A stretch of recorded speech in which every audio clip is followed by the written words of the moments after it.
Le 14 janvier 1986 à Paris, le gang des postiches décide une nouvelle fois d'attaquer une banque. Le plan ballon, le plan élaboré par la police tourne au bain de sang, un mort côté policier et un côté gangster. Seul Robert Marguerie sera arrêté, ses 3 complices réussiront à prendre la fuite. Un pied de nez à la police, on régnait, on prenait beaucoup d'argent, on innovait. Ça a pris un peu la tête, hein. Un peu trop. Hein. Puis d'arrêter, puis de partir. Je partais à l'étranger, je m'achetais un hôtel et puis je vivais toute ma vie.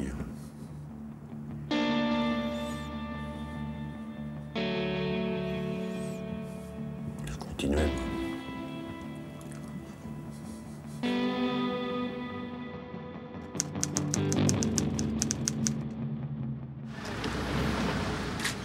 Question. Que peut penser un banquier lorsqu'il voit arriver quelqu'un déguisé de la sorte avec un pistolet mitrailleur à la main? Réponse, bien sûr, il pense que c'est un hold-up. Hier, ils étaient une douzaine à jouer cette sinistre farce.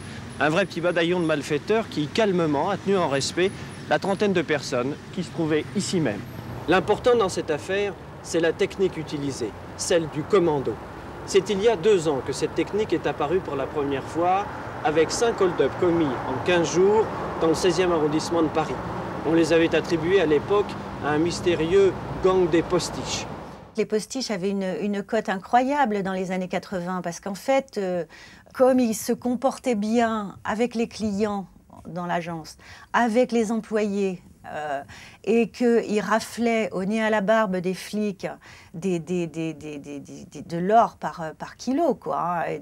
Les gens les aimaient bien. Oui, parce qu'on a tenté de les faire passer pour aussi des Robins des Bois. Voilà, c'était un petit peu... On narguait la police, voilà. Quoi. Donc, je me rappelle que certains journaux avaient une certaine sympathie pour le gang des postiches. Hein. Donc, En fait, leur particularité aux postiches, ils sont grimés, entièrement grimés, puisque déguisés en bourgeois, déguisés en rabbin. Donc Robert Marguerie, lui, son costume de prédilection, c'était plutôt celui du rabbin, avec un long manteau bleu marine. Il avait une fausse barbe pointue, il avait un chapeau cloche, il avait des lunettes. Il était entièrement postiché, mais ça permettait de rentrer facilement dans les banques. Je suis né le 10 juillet 1946 à Paris 12e à 19h30. Je suis Cancer ascendant Sagittaire. Ma mère s'appelle Madeleine Charles. Elle a été élevée à Versailles, ses parents avaient une boucherie. Mon père s'appelle Charles Marguerie. Il est le patron d'une petite fonderie de transformation de métaux non ferreux en lingots, à Bagnolet. C'est là que j'ai grandi avec mes 2 sœurs, Odette et Monique. À l'âge de 3 ans, ma mère m'a surnommé Bichon. Depuis, c'est mon surnom. Mon quartier était plein de terrains vagues et de jardins privés, remplis de poires, groseilles, de fraises, de pêche. On était toute une bande de copains et copines et on chapardait les fruits. On faisait des souterrains pour pas être pris car c'était la guerre et course-poursuite avec les propriétaires. À 12 ans, mon pote russe et moi sommes venus à l'école avec des armes. Chez lui, il y avait une collection d'armes. Armes de poing et chez mon père aussi. Armes automatiques et à barillet. Armes de guerre de 1892. Alexis le Russe jouait à la roulette russe.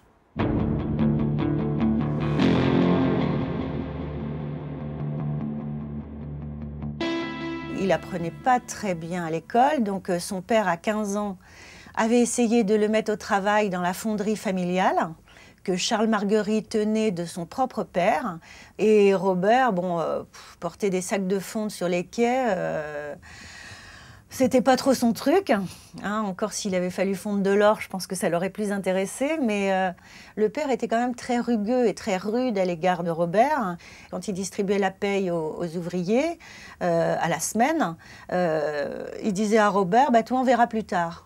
Et la sœur aînée, Odette, disait « Non, mais papa, t'as pas le droit. Là, Robert fait le travail comme les autres, sur les quais, à porter les sacs de fonte, c'est quand même très dur et tout. Tu dois le payer à la semaine comme les autres. » Entre la maman qui gâtait Robert, qui le choyait, qui lui donnait de l'argent de poche à n'en plus finir, et le père qui, lui, c'était un peu à la trique, à la baguette et tout, mon Robert, il était au milieu de tout ça. À cette époque, nous faisons des courses de moto avec mon pote le Russe. La vitesse n'avait pas de limite, la mort non plus. Nous fréquentons un garage dont le patron s'appelait Gomez Pirot. Il était coureur, champion de France sur Norton 750. Il voulait me parrainer car j'étais bon pour faire pilote de course, mais mon père a toujours refusé. Mon pote russe et moi commençons à faire des cambriolages dans des villas, des vols de moto, on fréquente des filles.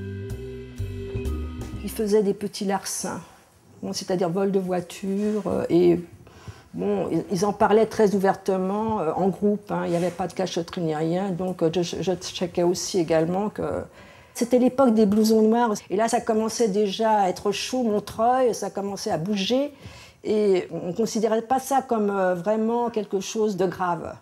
Il était avec ma sœur, mais on s'entendait très très bien. Moi, je m'entendais très très bien avec Bichon, en fait. Et ce qui m'avait impressionné d'ailleurs à cet âge-là, c'est qu'il devait déjà avoir 18 ans et avoir un permis de conduire, et il conduisait une grande voiture américaine. Et ça, vraiment, j'adorais. En fait, on frimait, quoi, à Paris. Je me souviens qu'il avait acheté cette voiture-là, porte de Montreuil. À l'époque, il y avait tout un marché d'occasion de voitures, et surtout des voitures américaines, en fait. Et ça, je m'en souviens très bien. La première femme de Robert Marguerie, avec laquelle il s'est marié en 67. Il s'était connu, Robert avait 16 ans, Evelyne en avait 13. Je me marie le 27 juin 1967 à l'église Saint-André de Montreuil, l'église de mon école. Au moment de la messe, des vitraux sont tombés en pluie de verre sur les gens. 15h30, le repas de noces a été célébré à la Porte Jaune. 4 mois plus tard, ma fille naît, Sophie. Là, je posais pas de questions non plus. Hein. Ma mère, elle m'a jamais dit... Toute petite, elle me disait papa, il est parti en Afrique, il est parti travailler. De 4, 5, 6 ans, il est parti en déplacement. Il est parti loin. Je sais encore les cartes postales d'Afrique avec des rhinocéros, avec des éléphants. Ben, j'ai des souvenirs en prison tout le temps. Donc voilà, ma petite puce, c'est ma fille, je pense à toi, il m'envoyait beaucoup de dessins. Mais voilà, on n'a jamais été proches physiques, quoi. Pas de bisous, pas de rien, parce qu'on était tout le temps séparés par les barreaux.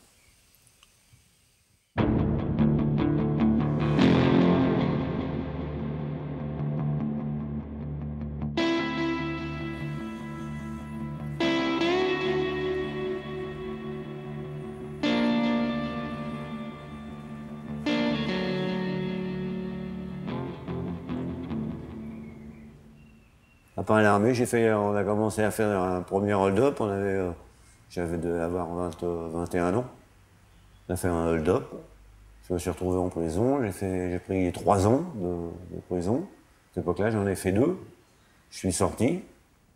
Il faisait des coups avec son copain Jean-Pierre Le Pape, qui était un fils de cordonnier de Belleville.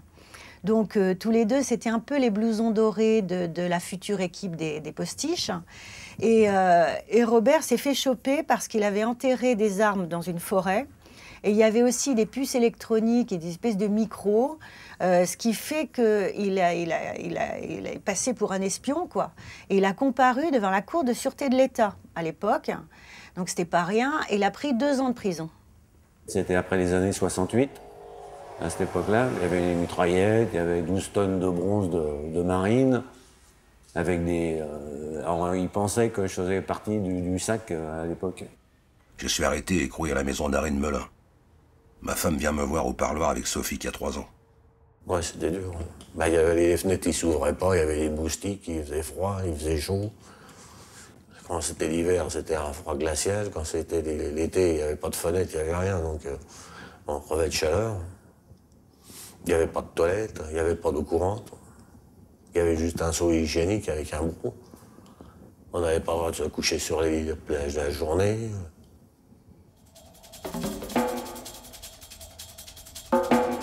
Marguerie s'était illustrée dans un coup incroyable en 1974. C'était le 30 janvier 1974.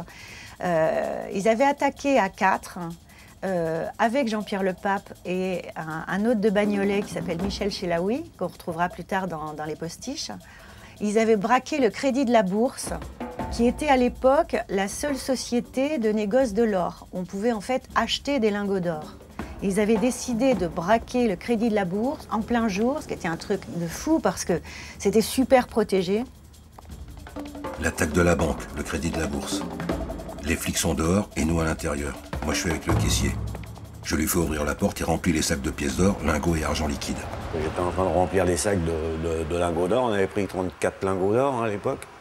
Des pièces d'or, des billets. On avait pris et les flics sont arrivés. Il restait encore des lingots de 13 kilos et tout à l'intérieur. On n'a pas pu les prendre. On était obligé de sortir. On est sorti et en sortant, on arrive dans la Mercedes. On avait une belle Mercedes. Une grosse Mercedes grise à 400 qui était super jolie là.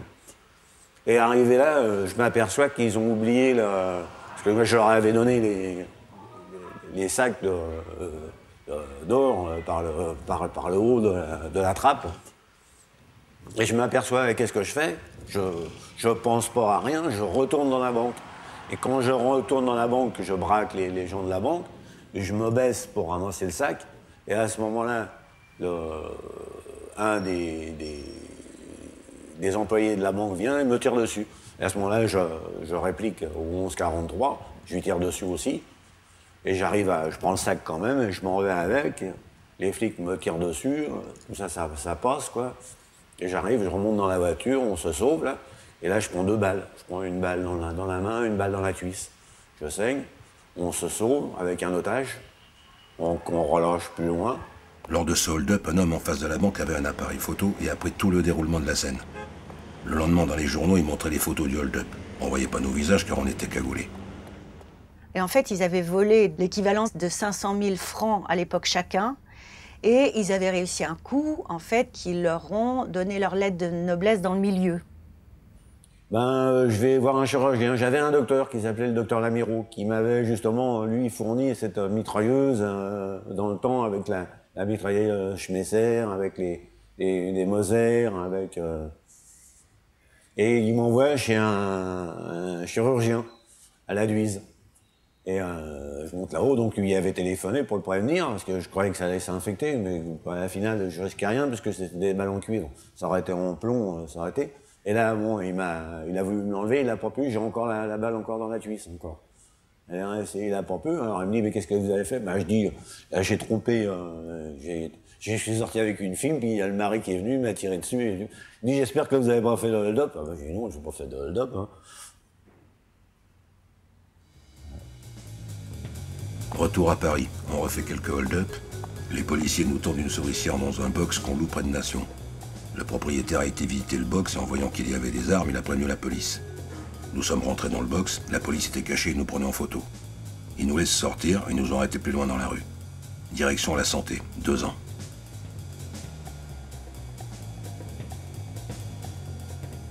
Déjà pour rentrer, fallait s'inscrire, fallait donner les papiers. Tu passais une porte, une deuxième porte, tu étais dans une salle d'attente. Tu attendais 1 heure, voire 2 heures, 2-3 heures avant de le voir. Une demi-heure. La sortie, pareil, fouiller, avant fouiller, après fouiller. Tu passes l'après-midi pour une demi-heure, je pense que c'était une demi-heure à l'époque. C'était pas les parloirs libres, c'était derrière les grillages, les vitres des grillages, il y avait un gardien qui passait au milieu. J'avais 11 ans quand mon père est sorti de prison. On continue les hold-up. C'est là que Bruno rentre dans le jeu.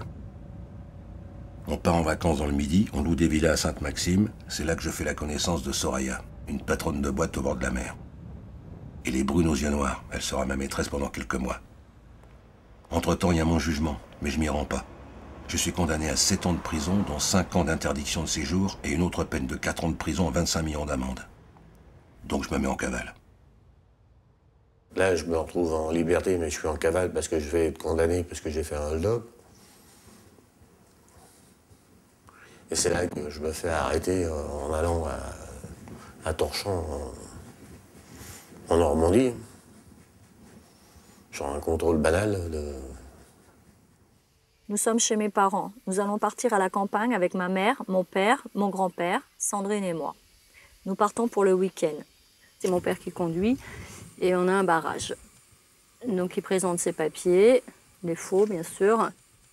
Et la police lui dit veuillez sortir du véhicule. Il referme la porte et démarre en trombe. On est tous dans la voiture. Maman a rigolé avec ma cousine. On avait 10 ans. conduisait à fond, disait rien, pas de panique, pas de panique. Et mon grand-père, mais arrête-toi, arrête-toi. Et nous, on rigolait derrière. Ne vous inquiétez pas, Marius, pas de panique, pas de problème. J'ai été arrêté plus loin, à une trentaine de kilomètres. Une voiture de gendarmerie qui m'a percuté. Ils sont descendus, nous ont braqués. Ils nous ont rattrapés une demi-heure après. On était complètement cernés, il y avait des centaines de flics, les hélicoptères.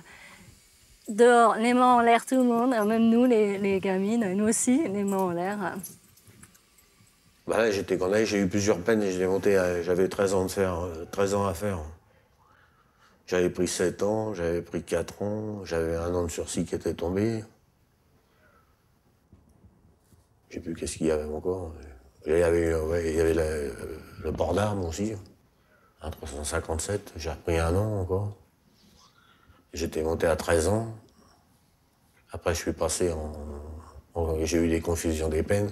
Et je suis descendu à 6 ans, plus 1 an, ça m'a fait 7 ans. Et sur 7 ans, j'ai fait 5 ans. Durant ma détention, mon père décède. J'ai le droit à une permission d'1 journée pour aller à l'enterrement. Ma femme et ma fille venaient me voir toutes les semaines au parloir. J'ai été condamné à 7 ans, dont 3 ans d'interdiction de séjour. La fin de la peine arrive, je vais au greffe, on me dit, à partir d'aujourd'hui, vous êtes interdit de séjour partout en France, sauf en Somme et à Montpellier. Je suis libéré, on est en 1981.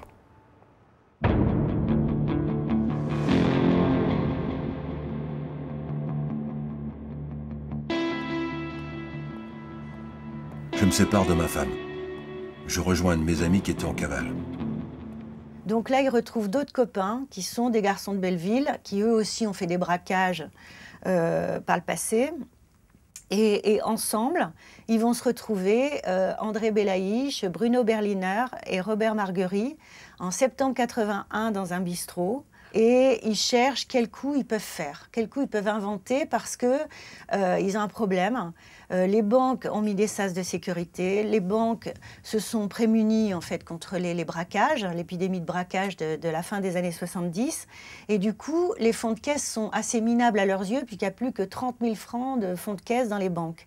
Donc, ça ne sert plus à rien. Pour eux, le métier est mort et il faut trouver une autre idée.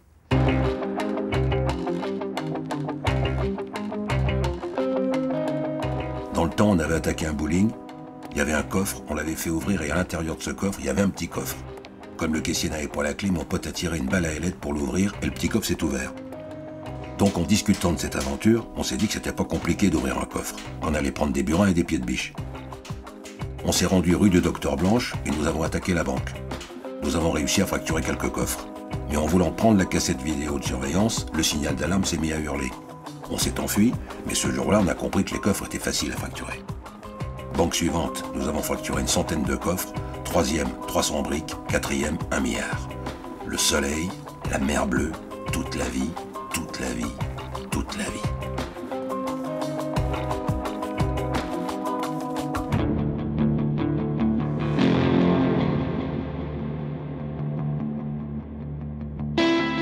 « 6-7 banques, 8 banques à peu près. Après on arrêtait, je leur disais bon on arrête et tout parce que sans ça ils s'arrêtaient plus. Hein. Après j'ai dit bon je venais de sortir de prison, j'ai dit bon moi je pars en Thaïlande un peu, je vais aller voir les gonzesses et tout, ça va, j'avais touché 700 millions en sortant, je dis bon je vais me reposer un petit peu. Après ils sont venus me rechercher en Thaïlande, on est redescendu, puis on a recommencé et puis après ça a été, on a commencé des voitures, les Mercedes, les Ferrari, les Porsche, les Rolls. On repart à Paris, le gang s'agrandit, on est 5. Pour le travail, nous laissons femmes et enfants à la maison et nous partons entre nous en circuit fermé, 20 jours. Là commence le vol des voitures. Achat de gants, manteaux, chaussures, chapeaux, postiches, burins, marteaux, perceuses, tronçonneuses, pactage de l'armée, en tout cela revenait à une vingtaine de briques. On changeait les plaques d'immatriculation en doublette. On arrive devant la banque avec 2 voitures, parfois 3. Nous nous garons à proximité. Juste avant, nous placions plusieurs voitures dans Paris. Nous rentrions les uns après les autres dans la banque. Après la rentrée de 3 des nôtres, chacun se plaçait à un endroit stratégique et nous braquions les employés. C'est-à-dire que comme on faisait les banques en plein jour, donc on est obligé de maîtriser la banque, on faisait fonctionner la banque normalement. Hein. Il y avait une équipe après qui rentrait et qui descendait à l'intérieur et qui descendait au coffre. Et ça se passait comme ça, quoi. C'est moi qui faisais le haut. Je faisais le haut, je faisais répondre au téléphone, je braquais les gens quand ils rentraient à l'intérieur de la banque. Je les faisais descendre en bas. À ce moment-là, il y a quelqu'un qui les réceptionnait, qui les prenait, qui les gardait. Il y avait peu de violence, il y en avait un peu quand même, parce que quand il rentrait dans les banques, il molestait le chef d'agence hein, pour le mettre au pas et lui demander de pas déclencher l'alarme. Donc c'était gendarme, un peu flic et gentil et méchant, quoi. Moi, je faisais le gentil, eux, le méchant, ils tabassaient tout le monde. Tout le monde avait peur, je les récupérais, je leur disais, bon, vous avez vu, ils sont fous, hein, vous avez vu, on va tous mourir et tout, vous faites tout ce qu'il faut, tout ce que je vous dis, ce que je vous dis de faire, vous le faites, et il n'y avait aucun problème, quoi, ils m'écoutaient. Hein. Ça se passait bien, en général. Combien il y avait de clients à l'intérieur de la banque? Une vingtaine, trentaine. Ils rentraient au fur et à mesure? À mesure que les gens rentraient, il y avait un comité d'accueil pour les faire descendre. Ça restait combien de temps? Oh, je ne saurais pas dire 1 heure, 1 heure et quart, peut-être moins, mais vous savez, le temps paraît long. Hein. Parlaient français littéraire. Hein, ils avaient des postiches, ils étaient comment? Certainement, oui, je sais pas, des lunettes, des moustaches, des choses comme ça, oui. Il y avait une atmosphère de chantier en bas, quoi. Oui, à peu près, oui, je me croyais à l'usine d'ailleurs. Ça change pas comme ça. C'est moins bon qu'un western ou qu'un film policier à la télé? Bah, c'est dire ça manque de whisky, quoi. Le commissaire de Vos de la répression du banditisme, lui, sourit moins. Depuis septembre 81, c'est la même méthode, comme il y en a eu 5 à Nice, il y a 3 semaines encore. J'avais tous mes sous dedans, je suis pas content. On suit les exploits, entre guillemets, des postiches, puisque quand même le 36... pratiquement tous les jours, il y avait des cavalcades dans les couloirs et dans les escaliers, puisque la direction de la police judiciaire de Paris avait mis en place un gros dispositif avec la brigade de répression du banditisme et la brigade de recherche et d'intervention, qui intervenait à partir de sonars qui étaient placés dans les coffres, les salles de coffres de banque. Dès qu'il y avait une alerte, des bruits suspects, ça s'appelait le plan ballon. Le plan ballon était déclenché. Entre 20 et 30 véhicules partaient. Il y a un graduateur qui monte dans une zone rouge. Arrive à un moment et ça sonne et ça donne une alerte aux centrales des banques, de la police, quoi. Et à ce moment-là, eux, ils téléphonent. Qu'est-ce qui se passe dans la banque? Ils ne se dérangent pas à ce moment-là.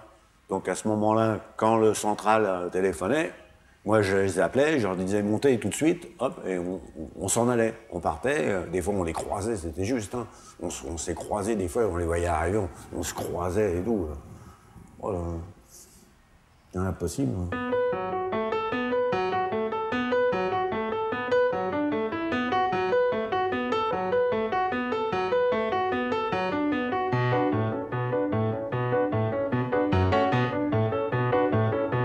Ensuite, je suis parti en Thaïlande rejoindre mon beau-père qui s'est installé là-bas.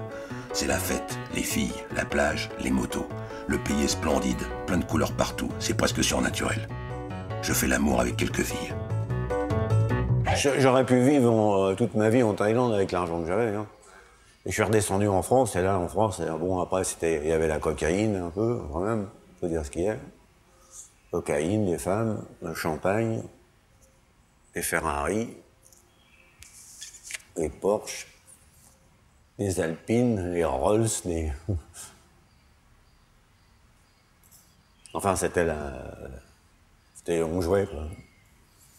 On jouait aux gendarmes ou aux voleurs. Hein. 1983. Nous sommes sur les Champs-Élysées. Je suis dans la voiture de mon père, Ferrari. Il conduit. À côté, son amie Sophie.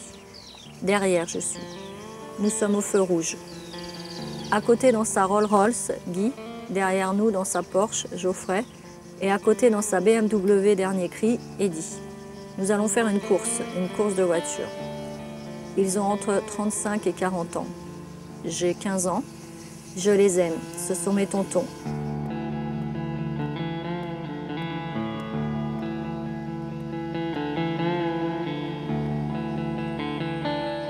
Mes super bonne copine qui venait avec moi. Mon père nous emmenait en boîte de nuit, dans les restaurants et tout. On disait, super ton père. Mais dans le milieu du cinéma, il était tout le temps en cuir, les Porsche, les Ferrari et tout. Tu dis, ouais, il est dans les affaires, il a une boîte de nuit. Ouais. Pendant 5 ans, on a vécu en cavale, quoi. Moi, j'ai toujours vécu en cavale parce que j'étais interdit de séjour. Donc, j'avais déchiré mon carnet de trick et je me suis mis en cavale avec eux. Donc, je vivais avec eux. Oui, c'était une forte amitié. On faisait la fête tous ensemble, on mangeait tous ensemble, on allait en vacances tous ensemble. Je pars en vacances avec ma compagne Sophie et ma fille. Nous sillonnons toute la France, Bretagne, Côte d'Azur, Cannes.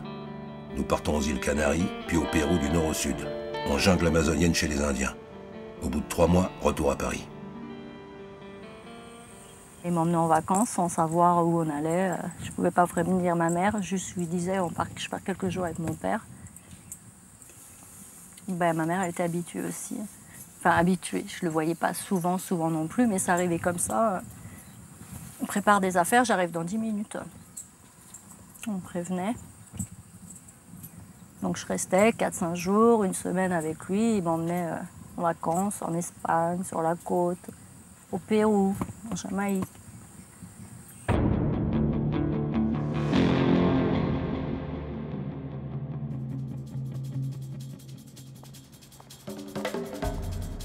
En 84, il y a eu un coup de chaud pour les postiches, qui ont été photographiés dans le sas d'une banque à Chenevières-sur-Marne. Et du coup, après, pendant 22 mois, ils ont arrêté de braquer. Le lendemain, un de mes associés arrive et me dit « C'est super chaud, des photos sont sorties dans Paris Match ». Ces photos ont été prises par la caméra de surveillance de la banque. 3 gangsters avaient été pris au piège, les rideaux de fer étaient tombés, les portes s'étaient bloquées, les 3 gangsters tiraient dans la porte à coups de 357 Magnum, mais la serrure ne voulait pas céder. Les signaux d'alarme hurlaient. Moi, je me trouvais dehors et je tapais à coups d'épaule dans la porte. Miracle, par les vibrations que je donnais en tapant dans la porte, une fenêtre en bas à gauche s'arrache et tombe de son support. C'est par là qu'ils sortiront. On prend la fuite. Je plie bagage et décide de partir pendant 1 an. Je vends la Ferrari. Il allait dans des temples bouddhistes, il est allé au Sri Lanka, il est allé en Indonésie, il est allé aux Canaries, c'était moins loin, il est allé en Thaïlande beaucoup, et en Chine. Et donc, Robert a fait un tour du monde qui lui a coûté, il me disait, ça m'a coûté 120 plaques. Donc il a dépensé tout son fric, et donc il a fallu recommencer après.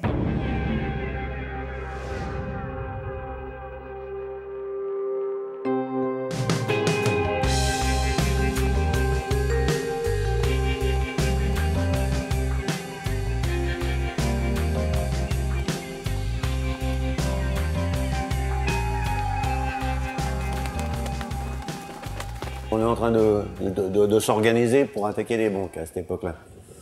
Et ils partent à 3. 3, on était 6. Et je pars avec Patrick Jay et Michel Chelaoui. On part, on va acheter du matériel. Les autres étaient partis voler des voitures.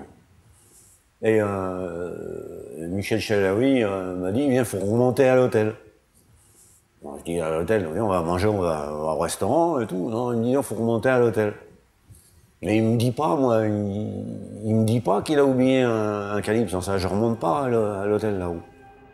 En fait, dans cet appartement suite du Flat Hotel, où les postiches se préparaient à une campagne de braquage comme ils savaient le faire, c'est-à-dire genre pendant 10 jours, ils faisaient 7 braquages d'affilée et ensuite ils se barraient pendant 1 an, ils ne faisaient plus parler d'eux. Ils s'apprêtaient à commencer une campagne de braquage quand cette arme est découverte par une femme de ménage au Flat Hotel, quand la police arrive. Les collègues locaux étaient en train de faire l'état des lieux lorsque la porte s'est ouverte et que 3 hommes ont pénétré dans l'appartement. Donc là, bien sûr, interpellation, tentative d'interpellation par les collègues. Il met les menottes dans le dos, il se met sur moi, il se couche, il me prend, j'avais 500 sacs sur moi. J'avais mon permis de conduire. Il me prend mon permis de conduire. Il me remet mes 500 000, il me les remet dans les poches. Il y a un coup de feu de l'autre côté. Le premier qui a été interpellé s'est défendu farouchement a réussi à se saisir de l'arme d'un des policiers et à lui tirer dessus et à le blesser. Donc, il me lâche, donc il me laisse, donc j'ai les menottes dans le dos. Comme il me lâche, je me lève. Je ne peux pas emmener la mallette parce que j'ai les menottes dans le dos. Donc je pars, je descends, on était au 27e étage, on peut pas plus. Je descends tous les étages, je dis, s'il y a des flics en bas, au bout, en bas, je descends les 27e étages et tout. J'interpelle une femme dans la rue, je dis, vous pouvez pas m'emmener, elle a peur, bon, elle sauve. Bon, je pars. Et il y a un taxi qui est arrêté au milieu de la rue, dans la rue. J'arrive sur le type du taxi, et je lui dis, comme ça, je lui dis, tiens, on m'a fait une blague, on m'a mis des menottes dans le dos et je peux plus les enlever et tout. Elle me dit, ça, j'ai jamais vu une blague comme ça. Hein? Ben, il me dit, montez, et il m'emmène. Et je pars avec lui, il s'arrête à un moment, je sais pas ce qu'il va faire, il revient, il part. Il me dit, oh, ben, je vais vous emmener chez moi. Hein? Il m'emmène chez lui. Arrivé chez lui, il appelle un ami à lui, un ami il vient, ils vont chercher des machins, il me scie les menottes et tout. Hein. Je donne son sac, je dis tiens, je reviendrai après pour leur donner un peu d'argent parce que c'était trop sympathique, quoi. On effectue une perquisition et parmi des armes, des documents, de l'argent, il y avait des grenades même, on découvre également une mallette qui semble-t-il était portée par l'homme qui avait pris la fuite. Et dans cette mallette, il y avait les pièces d'identité au nom de Robert Marguerite. Voilà.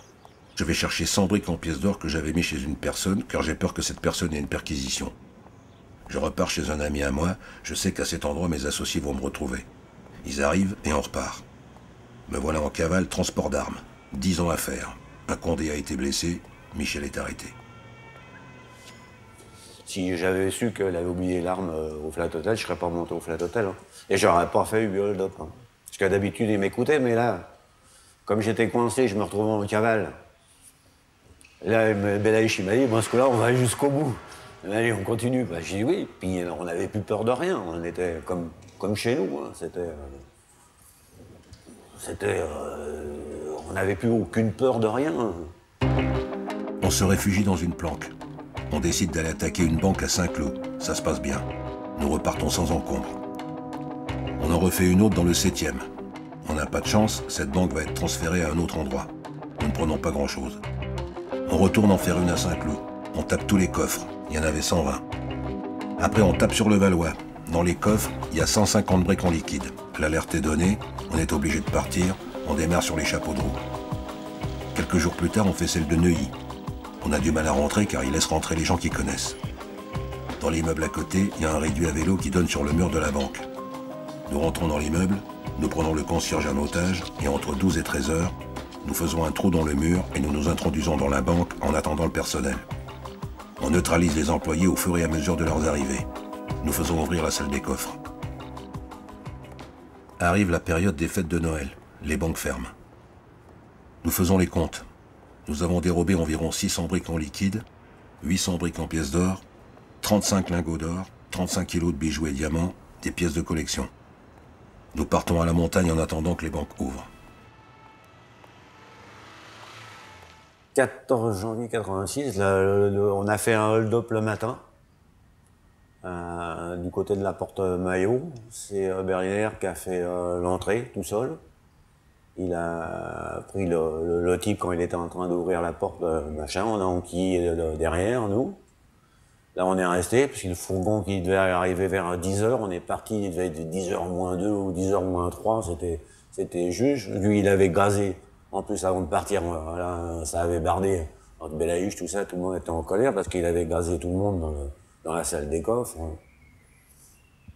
Et l'après-midi, donc, on va au restaurant.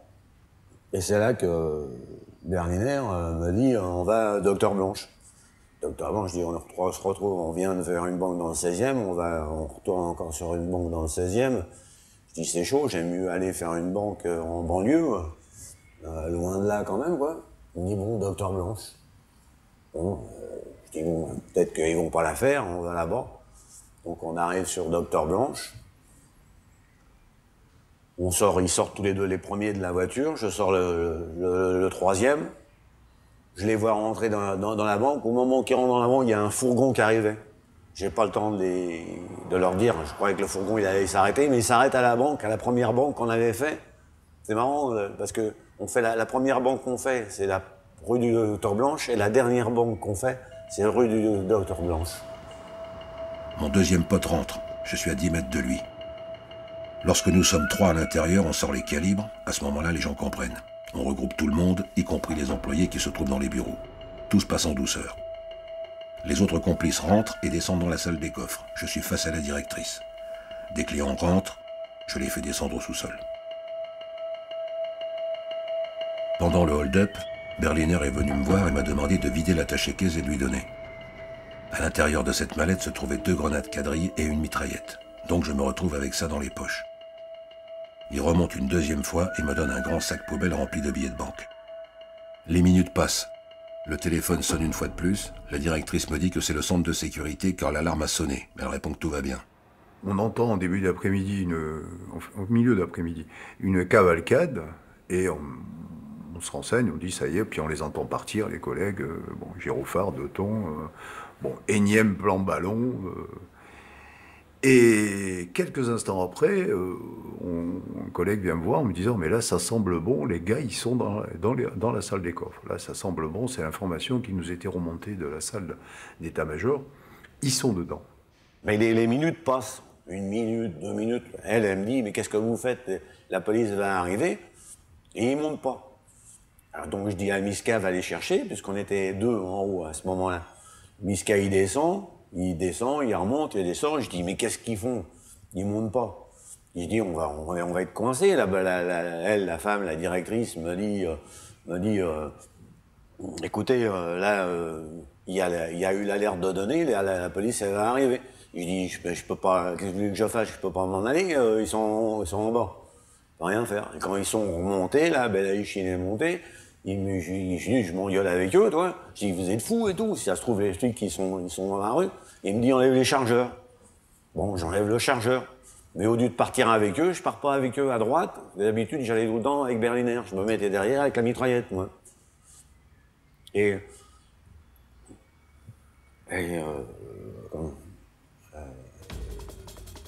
sais plus là. Je sors, mais au lieu d'aller à la voiture avec laquelle je suis venu, qui se trouve à droite, je pars vers une autre qui se trouve à gauche. Je descends la rue, je tourne à gauche, mon complice qui me précédait de 20 mètres est déjà dans la voiture, ses mains sur le volant, et derrière il y a une autre voiture et dehors un homme armé. Je comprends que c'est un flic. Il me regarde. Il est surpris et ses yeux s'agrandissent de stupeur. J'ai un mouvement de recul. Je regarde mon pote dans les yeux et comprends qu'il se passe quelque chose. À ce moment, ce flic tire. Je me replie direction la banque.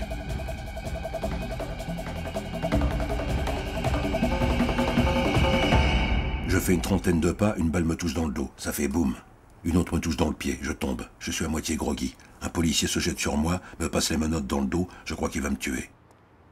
Il se met à me mettre des coups de crosse sur la tête. Un autre flic arrive et me regarde les yeux et dit « Il a les pupilles éteintes, laisse-le. » Il me déshabille, déchire mes vêtements, il trouve les grenades. Attention qu'elles soient pas piégées. Il me traîne par terre et me jette dans une camionnette. C'est là que j'entends, à ce moment-là, que les autres, ils ont réussi à se sauver. J'entends, ils sont porte-maillot, je sais plus où, porte-machin, on peut plus les suivre et tout. J'entendais tout ce qui se passait dans la truc. Je dis, tiens, ouais, ils ont réussi à se faire la paire.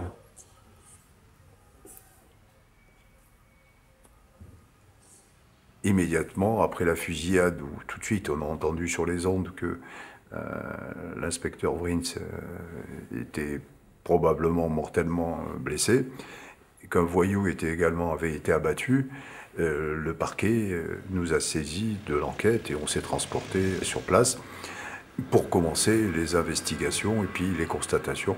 Il y avait bien deux heures, au moins 2-3 heures que j'étais là, lorsqu'un gardien de la paix vient me voir en me disant « Monsieur, qu'est-ce qu'on fait de l'individu qui se trouve menotté dans le caniveau en face de la banque ?» J'ai dit « Ah bon, il y a quelqu'un d'interpellé ?» Je l'ignorais qu'il y avait quelqu'un. Pour vous montrer un petit peu la confusion qui régnait quand même. Hein. Je m'approche et je vois un individu donc, qui est menotté, 2 gardiens de la paix. Je lui demande son nom, il ne me répond pas. Bon, il est légèrement blessé, bon, enfin, il n'est pas gravement blessé. Je le regarde, je dis, c'est un visage que je connais, que j'ai déjà vu, mais bon, c'était pas trop la préoccupation. Le gars était interpellé, je dis, bon, ben vous me l'amenez au 36. Je le fais conduire à l'identité judiciaire. Un quart d'heure après, on me passe un coup de fil en me disant, il s'agit de Robert Marguerite. Et là, bien sûr, on fait des bons, parce qu'on dit, mais ça y est, on fait le lien avec le Flat Hotel.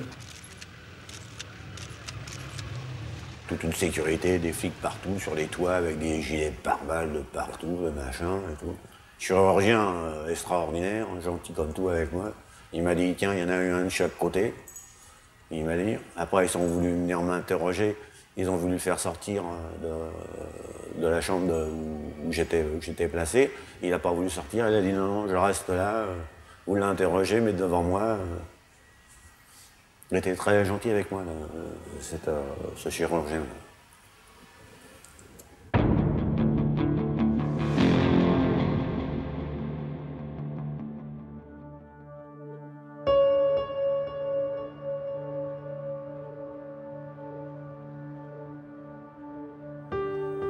J'arrivais au parloir, il me récitait la Bible. C'était plus lui du tout. Je dis, mais ils l'ont drogué, qu'est-ce qu'ils lui ont fait? J'appelais le juge en pleurs et tout. Je dis, mais il faut le sortir de là. Je comprenais pas ce qui se passait, quoi. Je suis appelé au parloir des avocats. Mon avocat me dit que demain, je vais être extrait chez le juge d'instruction. Allons-y, l'escorte et direction chez le juge. Je rentre dans le bureau avec mes avocats, le juge et la procureure sont assis. Je leur dis, ça va plus du tout. Il se passe quelque chose de pas normal dans ma cellule. On est en train de me faire de la magie. On veut me tuer. Je récuse mes avocats. Je n'ai plus confiance en personne. De retour à la santé, c'est le soir. Je suis en cellule. Je dis à mes codétenus, les statues, ça me plaît pas du tout, ça n'a rien à foutre ici. Je prends les statues et les casse les unes après les autres. Il est 22 h. Je monte sur mon lit. Et d'un seul coup, je me suis retrouvé pétrifié. Je me suis retrouvé en état de fœtus. Et là, je suis sorti de mon corps. Je suis monté loin dans l'espace. Et à ce moment-là, j'ai entendu une voix qui m'a dit pourquoi vous êtes ici? Qu'est-ce que vous avez fait? J'ai dit comme ça, j'ai volé. Et là, sur le côté droit, là, il y avait une voix qui parlait qui était sur le côté gauche, qui était invisible. Et sur le côté droit, il y avait un grand mur qui était très, très loin, très, très grand, avec une forme de tête monstrueuse qui était mi-bête, mi-humaine, qui me regardait. Et là, la voix me disait qu'est-ce que vous avez fait? Pourquoi vous êtes là? Je dis j'ai volé. Il me dit mais pourquoi si vous êtes là, c'est que vous avez fait quelque chose? Je dis j'ai volé. Il me dit vous savez si vous êtes là, si vous pouvez être transformé en élément. Je dis si vraiment j'ai fait le mal, je dis qu'il en soit ainsi. Si vraiment j'ai fait le mal. La voix ça a interrompu. Et m'a dit comme ça, maintenant, écoutez, vous n'avez rien à faire ici, vous redescendez sur la terre. Donc je me suis retrouvé sur le lit, comme ça, pétrifié. J'étais pétrifié, je me suis détendu, et là je me suis mis à hurler, et j'ai vu le diable et j'ai entendu Dieu. Quand j'allais au parloir, 40 minutes, il me récitait la Bible. Je le voyais les yeux hallucinés et tout comme ça, mais c'était horrible, terrible. Des chocs, je ressortais, mais c'était terrible. En France, mais je vivais vraiment que pour mon père, quoi. C'était terrible, j'appelais le juge tous les jours, mais il faut le laisser sortir, et tu es un fou et tout, mais c'était... Le soir, je tournais autour de la prison avec la voiture, et je me dis, il faut que je le fasse évader, mon père. Il faut que je le sorte d'ici ou il va mourir, quoi. Ça devenait une obsession, hein. Essayer de trouver des plans, comment le faire sortir, à tourner à minuit, 1h du matin. J'étais dans ma voiture autour de la prison, à dire comment je pourrais faire pour le faire évader. Et j'avais 18 ans, 19 ans. Et quand il était en crise comme ça, il me mettait à l'isolement. Parce qu'ils avaient peur qu'il se suicide. Il mangeait plus rien, il s'écrivait dessus, il faisait des croix partout. Et puis au départ, il pensait que c'était pour faire semblant. C'était pas pour faire semblant du tout, donc il n'a pas été soigné. Mais il y a des fois, je me dis, c'est pas possible, c'est pas du cinéma quand même à être comme ça, et même pas un coup d'œil ou quoi, parce que je sais qu'on est surveillé dans les parloirs aussi, dans les cabines, et là, ils voyaient que j'en avais mal, j'étais en larmes tout le temps, quoi. Je me dis, il est cruel comme ça, ou il peut me faire un petit signe, mais des fois j'essaie de lui dire, mais c'est du cinéma, c'est pas du cinéma, et il continuait. Je savais plus.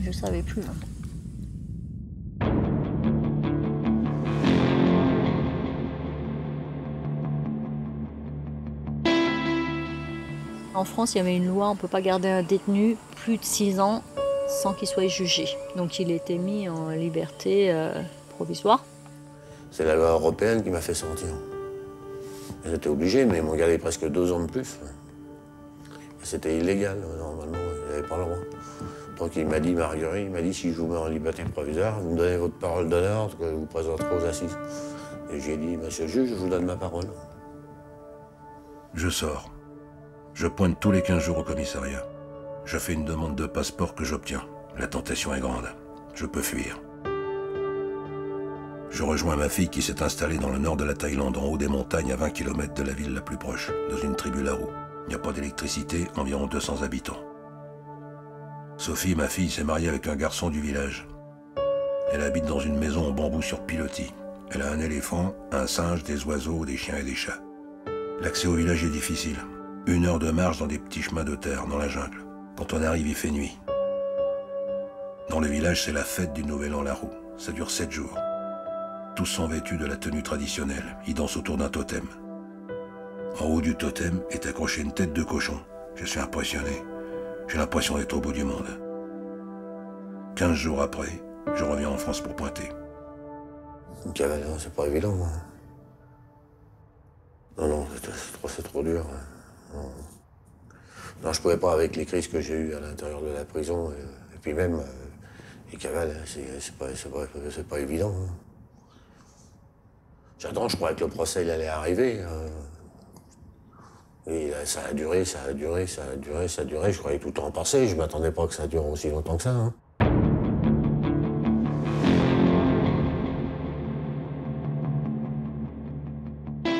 Juger en 96 quelqu'un pour des faits de 86, c'est un peu absurde, ou en tout cas, il faut en tenir compte, sinon il n'y a pas de justice. Jean-Claude Misca, André Belaïch et Robert Marguerite ont tous reconnu aujourd'hui leur participation au braquage. Mais ils nient avoir tiré sur les policiers. Dans la salle d'audience, des dizaines de victimes sont là pour écouter les débats qui devraient durer 3 semaines. Du fait de sa crise mystique, il était un peu passé dans une autre dimension. Il était plus spectateur qu'acteur parce qu'il avait un côté contemplatif. Il était un peu ailleurs, au-dessus, je ne sais pas où, mais c'était vraiment quelqu'un qui avait visiblement un monde intérieur très riche, peut-être un peu douloureux et difficile à porter, mais qui s'était un peu retiré du monde et qui regardait le monde comme s'il n'en faisait pas ou plus pleinement partie. Vous êtes devant un président, il a une affaire à conclure, il faut qu'il la fasse bien, donc ça met une bonne ambiance. Si vous niez l'évidence, ça ne marche pas. Il faut donner à manger, si on veut dire. On sentait très peu de violence en lui. J'idéalise peut-être parce que c'était mon client et que je l'aimais bien, mais franchement, il avait un côté un peu gros nounours, mais pas du tout violent. J'avais du mal à l'imaginer avec un fusil entre les mains en train de braquer des gens. Il est de fond gentil, mon père. Je ne l'ai jamais vu taper quelqu'un, insulter quelqu'un, à part dans ses crises de délire, mais même pas taper. Il va s'en prendre à sa voiture, il va s'en prendre ou quoi. Mais insulter, il est posé, calme, poli. Asseyez-vous, madame, vous voulez un verre d'eau et tout dans la banque. C'était ça. Je les ai vus, les témoins, parler, dire et vraiment, ils nous rassuraient. On ne vous fera pas de mal, restez calme, asseyez-vous et tout. Non, là-dessus, quand elle n'est pas en crise, c'est vrai qu'il est super zen, quoi. Sophie était extrêmement protectrice à son égard. On avait l'impression que les rôles étaient un peu inversés. On avait l'impression que c'était elle la mère et lui le fils. Elle veillait sur lui, elle le protégeait, et heureusement qu'elle était là, parce que sinon il était quand même très seul, très très seul. Elle est venue à la barre de façon très, très touchante, quoi. Parler de ce père que finalement elle avait peu connu. Elle a dit de mon père, c'est vrai que j'ai surtout reçu des cartes postales et des paquets de bonbons quand j'étais petite, mais c'est un bon père, c'est un très bon père. Et puis moi, je peux le prendre en charge. Il peut venir avec moi en Thaïlande. Il parle un peu anglais, il parle un peu thaï. Il a beaucoup voyagé, donc je pense qu'il pourra m'aider là-bas et que lui, ça l'aidera. Et donc, elle était extrêmement, extrêmement touchante à la barre. Je me porte garante de mon père, qu'il vient ici, il va venir avec moi. S'occuper des éléphants, des enfants, de faire sa réinsertion avec moi. Ce qui est vrai aussi. Hein. Alors, il a été acquitté du chef de meurtre. Il a été condamné naturellement pour les vols à main armée. Il risquait 30 ans de réclusion criminelle en raison de, comme ça avait été fait avec usage d'une arme, c'était en bande organisée avec usage d'une arme. Et il a été condamné à 12 ans de réclusion criminelle, ce qui n'est pas énorme compte tenu du nombre et de l'importance des braquages commis. Après 3 semaines de jugement, je suis condamné à 12 ans de réclusion criminelle et à 4 milliards d'amende pour les 7 dernières banques. 4 milliards qui ont disparu et ne sont pas dans mes poches. Où sont-ils passés? Je suis écroué au centre de détention de Val-de-Reuil pour 2 ans et demi. Entre-temps, un autre jugement qui dure 2 jours, je serai condamné à 3 ans pour les armes du Flat Hotel, peine confondue avec les 12 ans. Je suis libéré en juillet 1999. Je pars en Thaïlande. En fait, j'ai vraiment connu mon père à sa sortie de prison en 1999, lorsqu'il est venu me rejoindre en Thaïlande pour s'y installer. J'y ai alors découvert un père schizophrène, ou plus exactement bipolaire, très difficile à gérer. On aime que ça aille vite, quoi.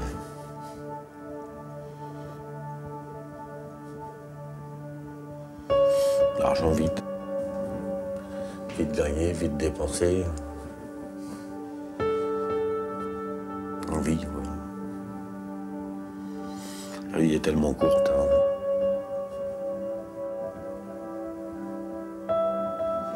On essaye de dépasser le temps. Il n'y a rien à faire.